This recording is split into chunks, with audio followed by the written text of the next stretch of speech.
कभी कभी मूर्ख बनना भी जरूरी है। हमेशा न पंहिंजो पाण खे सियाणो सम्झूं, असां चतुर सम्झूं। कॾहिं कॾहिं सम्झूं कि भाई मूं जहिड़ो मूर्ख त कोई न हूंदो, ऐं हुनजा बि फ़ाइदा थींदा अथव।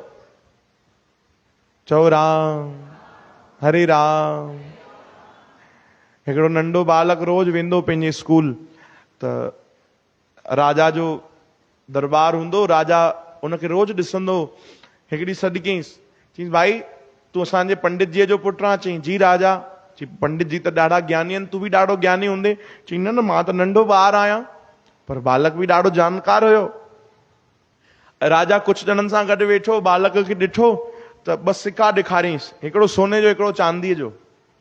ॿ सिक्का ॾेखारियईंसि बालक खे, चईं ॿुधाए भाई हिन मां वधीक क़ीमती कहिड़ो आहे? हिन मां वधीक क़ीमती कहिड़ो आहे? ॿुधायो भाई, सोने जो कि चांदीअ जो? ॿुधायो न, सोन जा रेट किरी पिया आहिनि छा? हा, सोन जो, स्वाभाविक।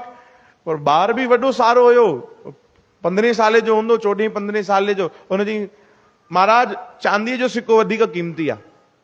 राजा खिलण लॻो, चई मां तोखे जानकार सम्झंदुमि, तूं त मूर्ख निकिते, पागल निकिते भाई।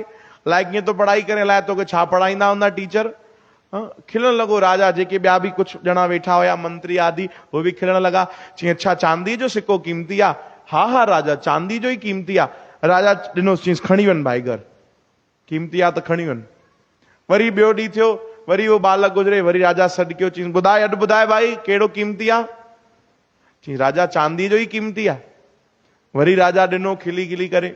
ईअं हलंदो रहियो, 10-15 ॾींहं हलंदो रहियो। वरी रोज चांदीअ जा सिक्का मिलनि हुनखे, घर वञी इकट्ठा करे अचे, घर वञी इकट्ठा करे अचे। हिकु ॾींहुं हुनजो पीउ आयो, चओ हरे राम।